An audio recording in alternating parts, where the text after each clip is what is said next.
Fed rate cut news update. Fed rate cut news update అనేది మనకి వచ్చేసింది అని చెప్పి చెప్పచ్చు. చూడండి సార్, ప్రపంచం అంతా వెయిట్ చేస్తూ ఉంది ఫెడ్ రేట్ కట్ చేస్తుంది అని.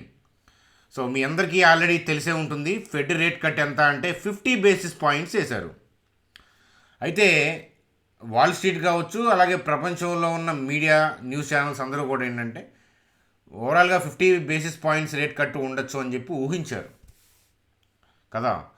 సో మరి ఫర్దర్గా మన ఫెడ్ చైర్మన్ అయిన పావెల్ తాత గారు చేసిన కామెంట్స్ ఏంటి, మీట్ యొక్క హైలైట్స్ ఏంటి, ఫర్దర్గా రేట్ కట్స్ ఉంటాయా, అలాగే యుఎస్ మార్కెట్లు ఎందుకని పాజిటివ్గా క్లోజ్ అవ్వలేదు, న్యూస్ అప్డేట్ పాజిటివ్గా ఉన్నా తెలుసుకోవాలనుందా ఈ వీడియోలో చూద్దాం.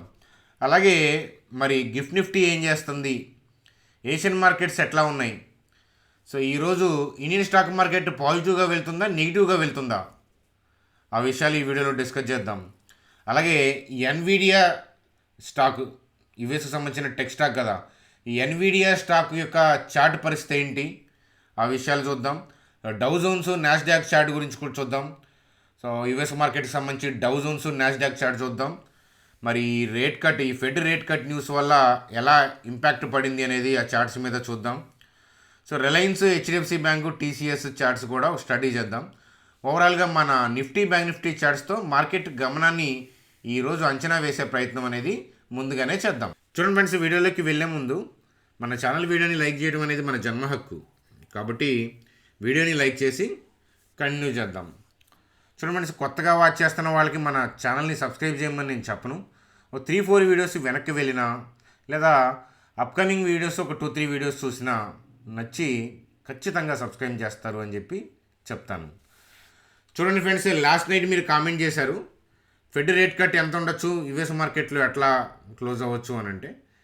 సో మేజర్గా ఎక్కువ మంది పీపుల్ ఏంటంటే 25 బేసిస్ పాయింట్స్ అని చెప్పి ఊహించారు. కానీ ఏంటంటే 50 బేసిస్ పాయింట్స్ రేట్ కట్ ఉంటుంది, అలాగే యుఎస్ మార్కెట్లు రెడ్లో క్లోజ్ అయ్యే అవకాశాలు ఉంటాయి అనేది నా వ్యూగా ఇచ్చాను. సరే, మనది వర్కౌట్ అయింది అనేది కాదు, అంచనా ఎందుకో కూడా చెప్తాను. ఎందుకని అలా అంచనా ఇచ్చాను అనేది మీకు వీడియోలో వివరంగా చెప్తాను, పదండి. చూడండి ఫ్రెండ్స్, ఫెడ్ అంటే ఫెడరల్ రిజర్వ్ బ్యాంక్, సో యుఎస్కి సెంట్రల్ బ్యాంక్ అనమాట. మన కంట్రీకి ఆర్బీఐ ఎట్లాగో యుఎస్కి ఫెడరల్ రిజర్వ్ బ్యాంకు, యూరోప్కి యూరోపియన్ సెంట్రల్ బ్యాంక్ అట్లా. మనం ఎందుకని ఫెడ్ చూడాలి, ఆర్బీఐ కదా మనం చూడాల్సింది మన మార్కెట్కి అని అంటే, ఫెడ్ డెసిషన్ని బేస్ చేసుకొని మేజర్ కంట్రీస్ డెసిషన్ తీసుకునే అవకాశాలు ఉంటాయి. అలాగే ప్రపంచంలో అంటే గ్లోబల్ మార్కెట్లో మార్కెట్ షేర్ ఎవరిది ఎక్కువ అంటే యూఎస్ది, ప్రపంచానికి పెద్దన్న. మన కంట్రీలో కూడా, మన ఇండియన్ స్టాక్ మార్కెట్లో కూడా ఎఫ్ఐఎస్ది, ఎఫ్పిఐది స్టేక్ ఎక్కువ కంపేర్ విత్ డొమెస్టిక్ ప్లేయర్స్తో కంపేర్ చేస్తే. అంటే ఫారిన్ ఇన్స్టిట్యూషనల్ ఇన్వెస్టర్స్ ఉంటారు కదా, banks like JP Morgan, Morgan Stanley, ఇట్లాంటి వాళ్ళ ఇన్వెస్ట్మెంట్స్ ఎక్కువ. వాళ్ళు ఫెడరేషన్కి ఇంపార్టెన్స్ ఇస్తారు ఎక్కువ, అంతే కదా. కాబట్టి ఏంటంటే మన మార్కెట్ని అతలాకుతలం చేయగలరు, మార్కెట్ని ట్రెండీగా పైకి మూవ్ చేయగలరు. అందువల్ల ఏంటంటే ఫెడ్కి ఇంపార్టెన్స్ ఇస్తాం. బిగినర్స్ కోసం మళ్ళీ ఈ పాయింట్స్ రిపీట్ చేశాను. చూడండి సార్, ఫెడ్ రేట్ కట్ ఎంత అంటే 50 బేసిస్ పాయింట్స్. ఎందుకని అంతలా చేశారు అని అంటే మనం ఊహించిందే. ఎందుకంటే ఇన్ఫ్లేషన్ డేటా అనేది కంట్రోల్కి వచ్చింది, ఇన్ఫ్లేషన్ కంట్రోల్కి వచ్చింది, ఫెడ్ టార్గెట్కి రీచ్ అయింది, కన్సిస్టెన్సీ కూడా చూపించింది. సో అట్లాగేంటంటే యుఎస్లో ఎలక్షన్స్ కూడా ఉన్నాయి. ఈ రెండు కూడా ప్రధానమైన కారణాలు రేట్ కట్ చేయడానికి అని చెప్పి చెప్పచ్చు. అట్లాగేంటంటే 50 బేసిస్ పాయింట్స్ ఎందుకు, 25 బేసిస్ పాయింట్స్ చేయొచ్చు కదా అంటే, చూడండి ఫ్రెండ్స్, 25 గురించి ఆలోచించడానికి రీసెంట్ 2 మంత్స్లో ఏంటంటే అన్ఎంప్లాయ్మెంట్ డేటా కూడా పెరుగుతూ ఉంది. సో అన్ఎంప్లాయ్మెంట్ డేటా పెరుగుతూ ఉన్నప్పుడు ఏంటంటే రేట్ కట్స్కి వెళ్ళాలి, అది ప్రమాదం. అది కూడా ఏంటంటే ఖచ్చితంగా 50 బేసిస్ పాయింట్స్ రేట్ కట్ చేయడానికి దోహదపడింది అని చెప్పి మనం ఊహించవచ్చు. అలాగే ఈ రెండు కల్లా ఏంటంటే ఈ 4.75%, 5% ఉన్న రేంజ్ని 4.4%కి తగ్గిస్తారు అనేది వాళ్ళు ఇచ్చిన క్లూ అనమాట. అలాగే 2025 అంటే 2025 కల్లా ఏంటంటే 3.4%కి టార్గెట్ చేస్తున్నారు. అంటే ఫర్దర్గా కూడా కంటిన్యూగా రేట్ కట్స్ ఉండొచ్చు అనేది మనకి ఆ ఫెడ్ చైర్మన్ గారు చెప్పిన క్లూస్గా మనం చూడొచ్చు అనమాట. సో కాబట్టి ఫర్దర్గా కూడా రేట్ కట్స్ ఉంటాయి అనేది మనం ఊహించవచ్చు. చూడండి ఫ్రెండ్స్, ఫెడ్ చైర్మన్ అయిన పావెల్ తాత గారు చెప్పిన కామెంట్స్ ఏంటి అనేది చూసే ముందు అసలు ఈ వడ్డీ రేట్లు తగ్గిస్తే ఎవరికి లాభం? వడ్డీ రేట్లు తగ్గిస్తే ఏంటంటే కంపెనీస్కి బెనిఫిట్ అనమాట. ఎందుకంటే వాళ్ళు రీఫైనాన్సింగ్ చేసుకుంటారు. ఇప్పుడు ఆల్రెడీ ఎక్కువ ఇంట్రెస్ట్కి పేమెంట్లు చేసుకుంటూ ఉంటారు కదా, వాటిని క్లోజ్ చేసుకొని రీఫైనాన్స్కి వెళ్తారు. సో రీఫైనాన్సింగ్కి వెళ్ళి ఇప్పుడున్న ఇంట్రెస్ట్ రేట్కి వాళ్ళు వెళ్తే ఏంటంటే వడ్డీ రేట్లు తగ్గినాయి కాబట్టి అభివస్గా ఏంటంటే తక్కువ ఇంట్రెస్ట్కి వాళ్ళకి లోన్స్ వస్తాయి. దానివల్ల ఏంటంటే మార్కెట్లో పర్చేజింగ్ పవర్ పెరుగుతుంది, మార్కెట్లో మనీ ఫ్లో అవుతుంది. సో దట్ ఏంటంటే డిమాండ్ క్రియేట్ అవుతుంది. ఓవరాల్గా ఏంటంటే కంపెనీస్ యొక్క ఎర్నింగ్స్ పెరుగుతాయి. కాబట్టి ఓవరాల్గా స్టాక్ మార్కెట్ లాభపడుతుంది. సో వాటన్నింటినీ స్పెక్యులేట్ చేసి మార్కెట్ ఇప్పుడే ఏంటంటే సో దానికి రియాక్ట్ అవుతుంది. ఆ విషయం అనేది మనం చూడొచ్చు అనమాట. అలాగే ఏంటంటే పవెల్ గారు చెప్పిన కామెంట్స్ మనం చూస్తే కనుక సో ఇక్కడ అన్ఎంప్లాయ్మెంట్ అనేది రేజ్ అవుతుంది కదా, అలా రేజ్ అవుతుందని కనుక ముందే కనుక అంచనా ఉండుంటే జూలైలోనే రేట్ కట్ చేసేవాళ్ళము అనే పాయింట్ ఆఫ్ వ్యూలో కామెంట్ చేశారు. కాబట్టి ఇప్పుడు ఎడిదిరిగి రేట్ కట్ చేశారు కాబట్టి అన్ఎంప్లాయ్మెంట్ అనే రేట్ అనేది ఏంటంటే తగ్గచ్చు అనమాట. సో ఈ అన్ఎంప్లాయ్మెంట్ ఫాల్ డౌన్ అవ్వచ్చు. ఇది కూడా ఏంటంటే శుభసూచకం అని చెప్పి చెప్పచ్చు. చూడండి ఫ్రెండ్స్, స్క్రీన్ మీద డౌ జోన్స్ చార్ట్ చూస్తున్నాము. సో లాస్ట్ నైట్ అంటే ఓపెనింగ్ అనేది న్యూట్రల్గా ఓపెన్ అయ్యి సో కాస్త తచ్చాడుతూ ఉంది. ఫెడ్ అవుట్కమ్ వచ్చిన తర్వాత సో ర్యాలీ అయ్యింది. ఫెడ్ అవుట్కమ్ వచ్చిన తర్వాత ర్యాలీ అయ్యి హైయర్ లెవెల్లోకి వెళ్ళి డిప్ కొట్టింది. చూడండి ఫ్రెండ్స్, మన ఛానల్ సబ్స్క్రైబర్ మీరు కాకపోతే అంటే రీసెంట్గా 1-2 డేస్లో చేస్తే తెలియకపోవచ్చు, కానీ అట్లీస్ట్ 1 మంత్ బిఫోర్ నుంచి మన ఛానల్ 1 మంత్ లేదా అంతకన్నా ముందు నుంచి చూస్తున్న వాళ్ళందరికీ కూడా ఎందుకని యుఎస్ మార్కెట్లు పడ్డాయో తెలుసు. సో అయితే చూడండి, ఇవాళ మార్కెట్ అంటే యుఎస్ మార్కెట్ లాస్ట్ గ్రీన్లో క్లోజ్ అయ్యి ఉంటే 50 బేసిస్ పాయింట్స్ రేట్ కట్ ఇచ్చారు కాబట్టి పెరిగిందని చెప్పి మీకు టీవీలో కనిపిస్తుంది. పడింది కాబట్టి స్టాక్ మార్కెట్ ఆల్రెడీ ఈ న్యూస్ని డైజెస్ట్ చేసుకుంది, ఆల్రెడీ ర్యాలీ వచ్చింది కాబట్టి ఇలా జరిగింది అనేది కనిపిస్తుంది. కానీ ఓవరాల్గా పడచ్చు అనేది ముందుగానే మనకు అంచనా ఉంది. ఎందుకని అని అంటే చూడండి friends, simple. So fed rate cut గురించి వాళ్ళకి తెలుసు, ఆల్రెడీ బై చేసుకుంటూ వచ్చారు. మార్కెట్ యొక్క ఇంటెన్షన్ ఏంటంటే పైకి వెళ్ళాలనే ఉంది. ఈ న్యూస్ అప్డేట్ కూడా పాజిటివే, కానీ సో మీ అందరికీ తెలుసు, మనం డైలీ డిస్కస్ చేసుకుంటున్నాము. సో ఎప్పుడైతే స్టాక్ మార్కెట్స్ ఆల్ టైమ్ హైలో ఉంటాయో సో ఆల్ టైమ్ హై దాటినప్పుడు చూడండి ఫ్రెండ్స్, ఈ న్యూస్ అప్డేట్ వల్ల మరొకసారి రీసెంట్ హైని దాటింది. సో ఆల్ టైమ్ హై దాటినాక ఏంటంటే ఇన్ జనరల్గా రీటైల్ పీపుల్ ఏంటంటే బై చేయడానికి సిద్ధంగా ఉంటారు. సో చూడండి ఫ్రెండ్స్, డైలీ చూపిస్తున్న స్క్రీన్ షాటే మీకు. మార్కెట్స్ ఆల్ టైమ్ హైలో ఉంది, బ్రాడ్ వ్యూ అప్లో ఉంది. దానికి తోడు ఇవాళ ఫెడ్కి సంబంధించిన అంటే నిన్న వాళ్ళ మార్కెట్లో ఫెడ్కి సంబంధించిన పాజిటివ్ న్యూస్ అప్డేట్ కూడా ఉంది కదా. అప్పుడు ఏంటంటే ఫర్దర్గా ఆల్ టైమ్ హై దాటినాక టు గో అప్ ర్యాపిడ్లీ ఇంకా ఫర్దర్గా కూడా పైకి వెళ్ళడానికి సెల్ ఆర్డర్స్ దొరకవు. చూడండి ఫ్రెండ్స్, ఎఫ్ఐఐస్ కానీ డిఐస్ కానీ ఎవరైనా కానీ బై చేయాలంటే సెలర్ కూడా కావాలి కదా. ఇప్పుడు మీ ఊర్లో 30 లక్షలు ఉంది పొలం ఎకరం, ఓకే, మీరు 31 లక్షలు పెట్టుకొని కూర్చున్నారు, కానీ అమ్మేవాడు కావాలి కదా. ఎప్పుడైనా ఆల్ టైమ్ హైకి వచ్చినప్పుడు మార్కెట్ అభివస్గా ఏంటంటే బ్రాడ్ వ్యూ కూడా పైకి ఉన్నట్లే కదా. అలాగే పాజిటివ్ న్యూస్ కూడా ఉంది కదా. ఇంత న్యూస్ అప్డేట్ తెలుస్తా ఫెడ్ గురించి తెలుస్తున్నప్పుడు 99% ఆఫ్ ది పీపుల్ ఏంటంటే they want to buy all time హైకి వెళ్ళినప్పుడు. సో రీటైల్ పీపుల్ అంతలా బై చేస్తున్నప్పుడు బై ఆర్డర్స్ దొరుకుతాయి కానీ సెల్ ఆర్డర్స్ దొరకవు.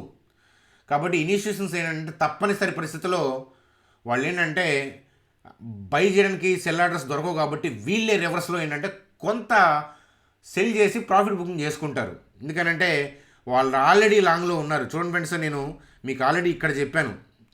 సో యుఎస్ మార్కెట్లో ర్యాలీ స్టార్ట్ అవుతుంది అనేది చూడండి ఫ్రెండ్స్, ఇక్కడ చెప్పాను.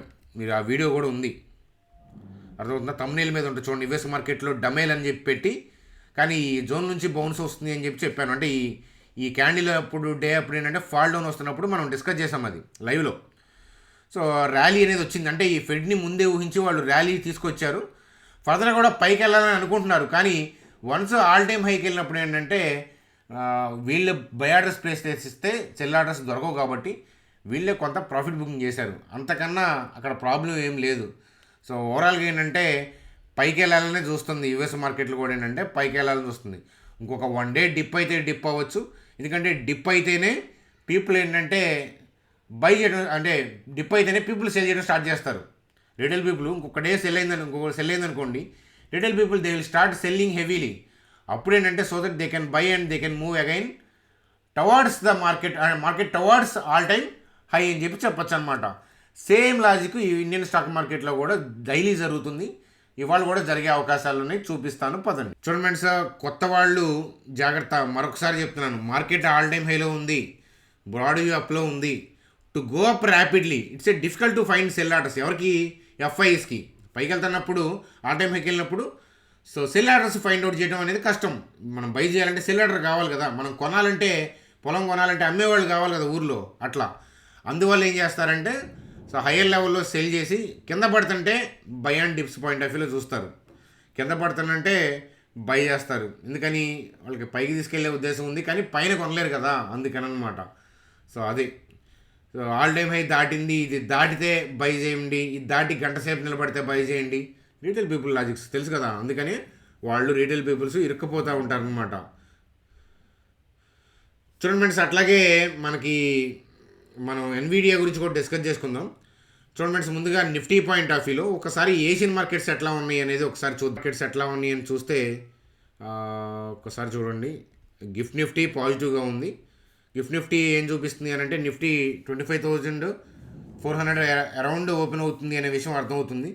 మేజర్గా ఏంటంటే మేజర్ మార్కెట్స్ అన్నీ కూడా పాజిటివ్గా ఉన్నాయి. ఒక్క కోస్పి సో అది ఒకటి మాత్రం నెగిటివ్గా ఉంది. ఇది స్లైట్గా నెగిటివ్ ఉంది. చైనా మార్కెట్ స్లైట్గా నెగిటివ్గా ఉంది. కానీ ఓవరాల్గా ఏషియన్ మార్కెట్స్ పాజిటివ్గా ఉన్నాయి. మన గిఫ్ట్ నిఫ్టీ ఎస్పెషల్లీ ఏంటంటే పాజిటివ్గా ఉంది. కాబట్టి నిఫ్టీ ఓపెనింగ్ పాజిటివ్ ఉండొచ్చు. చూడండి సార్, నిఫ్టీ ఓపెనింగ్ పాజిటివ్ ఉండొచ్చు అని అందరికీ తెలుసు, కానీ నిలబడుతుందా లేదా అనేది ఇంపార్టెంట్. అర్థమవుతుందా? సో నిలబడుతుందా లేదా అనేది చార్ట్లో చూద్దాం పదండి. చూడండి సార్, నిఫ్టీ చూడండి, బ్యాంక్ నిఫ్టీని ప్రిడిక్ట్ చేయొద్దు, నిఫ్టీని ప్రిడిక్ట్ చేయండి. ఎందుకనంటే ఆల్ టైమ్ హైలో ఉంది కదా. సేమ్ ఇప్పుడు మార్కెట్ న్యూట్రల్గా ఓపెన్ అయ్యి ఎగబడి పైకి వెళ్తుంది అనుకోండి. సో ఈ 25,485 కూడా కాదు, 25,500 అది రౌండ్ నెంబర్ కదా. ఈ 25,500 దాటితే రీటైల్ పీపుల్ బై చేస్తారు. మీరు ఈ వీడియోలో చూస్తున్న వాళ్ళు కూడా ట్రెడిషనల్ లాజిక్స్ ఫాలో అయ్యే వాళ్ళు ఏంటంటే ఈ 25,500 రౌండ్ నెంబర్ కాబట్టి 25,500 దాటినాక 10 to 20 minutes నిలబడితే పైకి వెళ్దామనే పాయింట్ ఆఫ్ వ్యూలో ఉంటారు. అంటే అగ్రెసివ్ బయింగ్ రీటైల్ పీపుల్ ఎప్పుడు చేస్తారంటే 25,500 అబోవ్ చేస్తారు. కానీ ఒకవేళ మార్కెట్ ఓపెన్ అయ్యి కనుక పైకి వెళ్తే 25,500 దాటితే ఇనిషియేషన్స్ ఏంటంటే బై చేయలేరు. ఎందుకంటే రీటైల్ పీపుల్ బై చేస్తున్న ఏరియా కదా. కాబట్టి ఏంటంటే ఈ 25,500 అబోవ్ ఏంటంటే ప్రాఫిట్ బుకింగ్ వచ్చే అవకాశాలు ఉన్నాయి. కాబట్టి జాగ్రత్తగా ఉండండి. మనం వెళ్ళి సెల్ చేయకూడదు, అర్థమవుతుందా? ఎందుకంటే ఇన్స్టిట్యూషన్స్ని సెల్ చేసుకోనండి. మనం ఏం చేయాలి? బ్రాడ్ వ్యూ పైకి ఉంది కాబట్టి మనం ఓవరాల్గా ఏంటంటే ఎఫ్ఐఎస్ కూడా బై అండ్ డిప్స్ మీద మోర్ ఫోకస్ చేస్తారు. హైయర్ లెవెల్లో సెల్ చేయడం అనేది ఆర్డర్లు దొరకదు కదా. సో కాబట్టి ఈ హై దాటినాక రీటైల్ పీపుల్ బై చేస్తారు కాబట్టి సెల్ ఆర్డర్స్ దొరకవు. కాబట్టి వీళ్ళు సెల్ కొడతారు, ఈ ఎఫ్ఐఎస్ కానీ డిఐఎస్ కానీ. మనం ఏం చేయాలంటే డిప్ కోసం వెయిట్ చేయాలి. సో డిప్ కోసం వెయిట్ చేయాలి. మనం ఎతకాల్సిన ఏరియా ఏంటి అంటే ఇంట్రాడేలో సో ఏదో 25,384 అలాగే 25,365 25,384 25,364 ఈ జోన్ కోసం ఉన్న ఇక్కడ ఏదైనా బయింగ్ ఏదైనా వస్తుందేమో రన్నింగ్లో చూసుకోవాలి. లేదు కంఫర్టబుల్ జోన్ అయితే కనుక సో మనకి గట్టిగా డిప్ వస్తే కొంచెం అవకాశం లేకపోలేదు. డిప్ వస్తే ఏంటంటే we have to think about 25,280 to 25,077 గట్టిగా డిప్ వస్తాయి అన్నమాట. సో నేను కొంచెం కట్ చేసి చెప్తున్నాను. 25,280 to 25,263 సో ఈ పర్టికులర్ ఏరియా చూస్తాను నేను. ఒకవేళ మార్కెట్ కనుక 25,500 అబోవ్ సెల్ ఆఫ్ వస్తే సో మనం స్టార్ట్ చేయము. మనం 25,500 తర్వాత సెల్ ఆఫ్ వస్తుందేమో అని మనం చూస్తాం, ప్రేక్షక పాత్ర వహిస్తాం. సో డిప్ వస్తే కనుక మీకు చెప్పా కదా ఇది ఒక ఏరియా. కంఫర్టబుల్ ఏరియా అయితే కనుక 25,280 to 25,263కి వస్తే కనుక మనం ఏదైనా అబ్జర్వేషన్కి ఇంట్రాడే పాయింట్ ఆఫ్ వ్యూలో ప్లాన్ చేయొచ్చు అని చెప్తాను. అది ఫ్రెండ్స్, ఒక 25,485 25,500 దాటినాక ఎందుకని ప్రాఫిట్ బుకింగ్ వస్తుందో నేను రీసెంట్ వీడియోస్లో చాలాసార్లు చెప్పాను. ఈరోజు కూడా మీకు అర్థమవుతుంది. బిగినర్స్ ఈ 4 లైన్స్ టైప్ చేయండి, మీకు హెల్ప్ అవుతుంది ఖచ్చితంగా. చూడండి ఫ్రెండ్స్, ఇది కూడా ఏంటంటే క్లాస్ రూమ్ లెసన్ లాంటిదే, చిన్నప్పుడు క్లాసులు లాంటివే. కాబట్టి నేను ఎన్నిసార్లు ఈ లైన్లు చూపించాను. మీరు కామెంట్ సెక్షన్లో ఎట్లాంటి కామెంట్ చేస్తానంటే మీకు నేర్చుకోవడానికి బాగుంటుందన్నమాట. ఇదే కాదు, మీరు ఏ కంట్రీకైనా చూడండి, మార్కెట్ ఆల్ టైమ్ హైలో ఉంది, బ్రాడ్ వ్యూ అప్లో ఉంది. To go up rapidly it's difficult to find cell orders. కాబట్టి వాళ్ళే రివర్స్లో సెల్ చేసి కింద పడుతుంటే బై అండ్ డిప్స్. ఎందుకంటే పైకి తీసుకెళ్లాలనే ఉద్దేశం ఉంటేనే బై అండ్ డిప్స్. కాకపోతే సో హైయర్ లెవెల్లో వాళ్ళు బై చేయలేరు కాబట్టి they are shorting the market. అది మీరు ఏ కంట్రీకి వెళ్ళినా, ఏ కంట్రీ ఇండెక్స్ చూసినా ఇదే జరుగుద్ది, ఇదే రిపీట్ అవుద్ది ఆల్ టైమ్ హైలో ఉన్నప్పుడు. సో అదే అనమాట కదా. కాబట్టి ఈ 4 లైన్స్ కామెంట్ చేసి పాజ్ చేసి వీడియోని 4 లైన్స్ కామెంట్ చేయండి. చూడండి ఫ్రెండ్స్, ఎన్విడియా చార్ట్ చూస్తే సో రీసెంట్గా హెవీ ఫాల్ డౌన్ అయింది, మీరు చూసారు కదా. సో ఐటీ స్టాక్స్ పడిపోవడానికి రీసెంట్గా మన ఇండెక్స్ మీద కూడా ప్రభావం చూపించింది Nvidia techie stock. So last 1 ఇయర్లో మంచి క్రేజీ స్టాకు నాస్డాక్లో ఏదైనా ఉంది అని అంటే ఎన్విడియా ముందు వరుసలో ఉంటుందన్నమాట. సో అయితే మరలా ఏంటంటే లాస్ట్ నైట్ కూడా డిప్ కొట్టింది. సో ఒకసారి మనం ఇలాంటి వాటిని టేక్ కేర్ చేయాలి. ఎందుకంటే మన ఐటీ స్టాక్స్ ఫాల్ డౌన్ అవుతున్నాయి. ఎక్సెంచర్ వాళ్ళు న్యూస్ అప్డేట్ వచ్చింది కదా, ఎంప్లాయీలకు సంబంధించి ప్రమోషన్స్ని వాయిదా వేశారని. కాబట్టి ఈరోజు ఏంటంటే కేర్ఫుల్గా టీసీఎస్, ఇన్ఫోసిస్ ఈ చార్ట్స్ని కూడా మనం చూడాలి. సో ఎన్విడియాని కూడా మనం లైవ్ యూఎస్ మార్కెట్లో అబ్జర్వ్ చేసుకుంటూ ఉందాం అప్పుడప్పుడు వీడియోస్లో. సో మన చార్ట్లోకి వెళ్దాం పదండి. చూడండి ఫ్రెండ్స్, మన స్క్రీన్ మీద టీసీఎస్ యొక్క చార్ట్ చూస్తున్నాము. సో అయితే నిన్న అంతలా హెవీగా డిప్ అయింది, అలాగే యూఎస్ మార్కెట్లో నాస్డాక్ డిప్ అయింది కదా అని ఇక్కడ షార్ట్ చేయొద్దు. సో అర్థమవుతుందా? సో ఎందుకనంటే ఇక్కడ బై ఆర్డర్స్ కనిపిస్తున్నాయి కదా, ఆల్రెడీ ఇక్కడ దాకా క్లియర్ చేసింది కదా. సో 4277 4320 ఇక్కడ నుంచి ఏంటంటే కాస్త షార్ట్ కవరింగ్ రావచ్చు. ఆ షార్ట్ కవరింగ్ ఫ్రెష్ బయింగ్కి దారి తీస్తుందా లేదా అనేది చూడాలి. సో ఇవాళ మాత్రం టీసీఎస్ని షార్ట్ చేశారంటే ఈ జోన్లో మాత్రం ఇరుక్కుపోతారు, షార్ట్ సెల్ చేసేవాళ్ళు ఇరుక్కుపోతారు. ఎందుకంటే సో ఈ జోన్లో ఏంటంటే కాస్త బయింగ్ అనేది వస్తుంది. ఆ బయింగ్ అనేది ఫుల్ టర్నింగ్గా లేకపోతే ఓన్లీ షార్ట్ కవరింగ్ అనేది రన్నింగ్లో చూడాలి. చూడండి మేడం సార్, రిలయన్స్ యొక్క చార్ట్ ఏంటంటే అట్ ప్రజెంట్ బాగానే ఉంది. సో ఓవరాల్గా మనకి ఈరోజు చాలా కీ లెవెల్ మనం అబ్జర్వ్ చేయాలన్నమాట. సో ఈ అప్ ట్రెండ్ కంటిన్యూ అవ్వాలి అని అంటే సో ఈ పర్టికులర్ జోన్ అనేది క్లియర్ అవ్వకూడదు. సో ఈ పర్టికులర్ జోను సస్టైన్ అవ్వాలి. సో హోప్ఫుల్లీ ఏంటంటే ఇక్కడ నుంచి రివర్స్ అవుతుందని అనుకుందాం, ఆశిద్దాం అనమాట. చూద్దాం. ఇవాళ మనం రిలయన్స్ చార్ట్ని, నిఫ్టీని చాలా కీన్గా మనం వాచ్ చేయాలి అని చెప్తాను. చూడండి ఫ్రెండ్స్, హెచ్డిఎఫ్సి బ్యాంక్ సో మనకి మంచి ర్యాలీ వచ్చింది, కానీ ఈరోజు ఆ మూమెంట్ ఉండదు. సో ఎందుకనంటే మనం ఆల్రెడీ డిస్కస్ చేసుకున్నాము, సెల్ జోన్ ఆల్రెడీ డిస్కస్ చేసుకున్నాం. ఆ సెల్ జోన్లో చాలా వరకు క్లియర్ అయింది కాబట్టి ఈ 1698 1732 సో కాబట్టి ఈ 1700 అబవ్ మనకి స్లో డౌన్ అవుతుంది. ఎందుకంటే ఈ సెల్ ఆర్డర్స్ కనిపిస్తున్నాయి కదా. ఆల్రెడీ రీసెంట్ వీడియోస్లో నేను చెప్పాను ఈ సెల్ ఆర్డర్స్ ఎట్లాగా ఏంటనేది. కొత్త సబ్స్క్రైబర్స్కి మళ్ళీ మనం ఎక్స్ప్లెయిన్ చేద్దాము. మార్నింగ్ వీడియోలో కుదరదు, ఎప్పుడైనా ఈవినింగ్ వీడియోలో మనం డిస్కస్ చేద్దాము. కాబట్టి ఈ జోన్లో మీరు అనుకున్నంత స్పీడ్గా వెళ్దు, ప్రాఫిట్ బుకింగ్ చేసుకుంటా పైకి వెళ్ళాలి. కాబట్టి ఏంటంటే నానిద్ది. సో మళ్ళీ ఏంటంటే డోజీ కైండ్ ఆఫ్ క్యాండిల్స్ తప్పు. ఈ జోన్ క్లియర్ అవ్వాలంటే టైం పడుతుంది. కాబట్టి స్లో డౌన్ అవుతుంది హెచ్డిఎఫ్సి బ్యాంక్. దీన్ని కూడా సో అబ్జర్వ్ చేయమని చెప్తాను. చూడండి sir, bank Nifty point of వ్యూలో సో ఎక్కడ ఓపెన్ అవుతుంది, సో అంటే అది గ్యాప్ అప్ ఓపెన్ అవ్వచ్చు. కాకపోతే ఏంటంటే ఇనీషియల్ మూమెంట్స్లో చాలా కేర్ఫుల్గా ఉండండి. ఎందుకంటే పైన సెల్ ఆర్డర్స్ ఉన్నాయి 53,087 53,245. మనం షార్ట్ చేయకూడదు, ఎందుకంటే మార్కెట్ ఉద్దేశం పైకి వెళ్ళే ఉద్దేశం ఉంది. ఇక్కడ ఆల్రెడీ సెల్ ఆర్డర్స్ ఉన్నాయి కాబట్టి ప్రాఫిట్ బుకింగ్ చేసుకుంటారు. మనం ఏం చేయాలంటే ఈ సెల్ ఆర్డర్స్ తగిలి డిప్ కొట్టింది అనుకోండి, మనం ఏంటంటే we have to think about 52,736 52,527 ఈ ఏరియాలో ఇంట్రాడేలో బౌన్స్ వస్తుందేమో అబ్జర్వ్ చేసుకోండి. సో అర్థమవుతుందా? అదనమాట. కాబట్టి అది ఓపెన్ అయ్యి ర్యాలీ అయితే అవనండి, ఈ జోన్ తగిలి డిప్ అయితే అవనండి, అవన్నీ మనం వాటి జోలికి వెళ్ళకూడదు. డిప్ అయితే ఈ ఏరియాలో బౌన్స్ వస్తుందేమో అబ్జర్వ్ చేసుకోండి. ఈ 52,736 52,527 అది ఫ్రెండ్స్. నాస్డాక్ చార్ట్లో కూడా స్పెషల్ ఏం లేదు, సేమ్ డౌ జోన్స్ లాగే అది కూడా రియాక్ట్ అయ్యింది. మరి లైవ్ మార్కెట్లో మీకు ఏదైనా మంచి అప్డేట్స్ ఉంటే టెలిగ్రామ్ గ్రూప్లో అప్డేట్ ఇస్తాను. చూడండి సార్, మన లెర్నింగ్ థింగ్స్ నచ్చినాయి కదా, నచ్చితేనే ఇక్కడ దాకా వీడియో చూశారు కాబట్టి వీడియోని లైక్ చేయండి.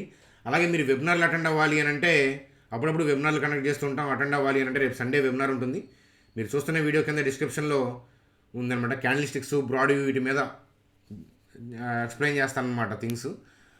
మన ఏంజల్ లింక్ ఉంది కదా మన గ్రూప్లో, అదే మన డిస్క్రిప్షన్లో ఉన్న ఏంజల్ లింక్ ద్వారా అకౌంట్ ఓపెన్ చేసి మా టీం నెంబర్కి మీ ఐడిని వాట్సాప్ చేయండి. కొద్ది క్యాపిటల్ అయినా పర్లేదు, మీ క్యాపిటల్తో వస్తే investment, study use, stock swing, learning use, ఈ వెబినార్లు లైఫ్ టైం అటెండ్ అవ్వచ్చు ఫ్రీగా గ్రూప్లో ఉంటే. గ్రూప్లోకి యాడ్ చేయాలంటే అకౌంట్ ఓపెన్ చేసి ఐడి పంపించండి. సో అది ఫ్రెండ్స్ ఈరోజు వీడియో. ఈరోజు మార్కెట్ ఎలా ఉంటుందని మీరు అనుకుంటున్నారు? సో ఆ విషయాలు కామెంట్ సెక్షన్లో కామెంట్ చేయండి. బాయ్ ఫ్రెండ్స్, ఈవినింగ్ వీడియోలో కలుద్దాం. Good day.